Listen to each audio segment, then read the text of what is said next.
Corporation સત્તાધીશો દ્વારા ઘરે ઘરે ડસ્ટબિન વિતરણ કરવા વસાવવામાં આવેલ ડોલો રાવપુરા શાળા નંબર 1ના રૂમમાં ધૂળ ખાતી પડી રહી છે, ત્યારે વિપક્ષે કસૂરવાર સામે પગલાં ભરવા માંગણી કરી છે. કોર્પોરેશન દ્વારા સ્વચ્છતા સંદર્ભે ઘેર ઘેર ડસ્ટબિન વિતરણ કરવા માટે ડોલો ખરીદવામાં આવી હતી, ત્યારે શરૂઆતમાં કેટલાક વિસ્તારોમાં ડોલોનું વિતરણ કરવામાં આવ્યું હતું. ત્યારબાદ અચાનક વિતરણ બંધ કરી દેવાતા સમગ્ર સભામાં પણ ભાજપા કોંગ્રેસના કાઉન્સિલરે હોબાળો મચાવ્યો હતો.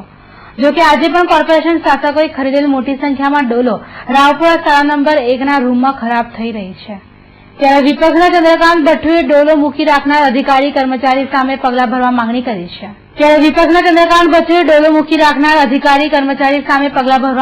છે.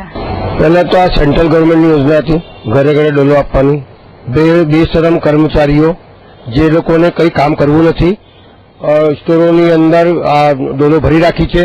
ખરેખર એક એક ઘરમાં આ ડોલો પહોંચી જોઈએ, જે પહોંચી નથી એ બધી ગંભીર બાબત છે. હું તો આપણા માધ્યમથી કમિશનરશ્રીને કહેવા માંગુ છું કે જે લોકો આ ડોલો નથી પહોંચાડી હજુ બી ગોડાઉનમાં ભરેલી પડી છે એવા લોકોને સસ્પેન્ડ કરો, એવી મારી માંગ છે.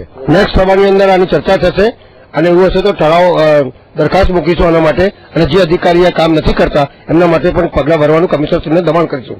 તો સ્થાયી સમિતિ અધ્યક્ષ ડોક્ટર હિતેન્દ્ર પટેલે આગામી દિવસોમાં શરૂ થનાર સ્વચ્છતા ઝુંબેશ દરમિયાન ડોલોનું વિતરણ કરાશે જણાવ્યું હતું. આ બાબતે સ્પષ્ટતા એટલા માટે કરીશ કે જે પ્રકારે નક્કી થયું હતું કે સ્લમ વિસ્તારમાં પ્લાસ્ટિકની ડોલો ડસ્ટબિન આપવી, પરંતુ ક્યાંક ને ક્યાંક કેટલાક વિસ્તારોમાં યોગ્ય પ્રમાણમાં એટલે વધુ પ્રમાણમાં ડસ્ટબિન આપવામાં આવ્યા અને કેટલાક વિસ્તારોમાં ઓછા પ્રમાણમાં આપવામાં આવ્યા.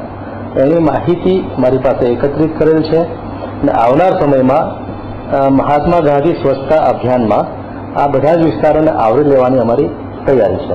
કેટલા વખતથી ડસ્ટબિન પડી રહ્યા છે, જે જાણવા મળ્યું છે મુજબ, પણ હજી સુધી એને બહાર કાઢવા નથી આવ્યા, નથી કંઈ અંદર ફાટી જાય છે, તડકાની અંદર આખું કલરે ઉડી રહ્યા છે. ચોક્કસ એ જે ત્રુટિ હશે તો એને ધ્યાને લઈને એનો નિકાલ કરશે.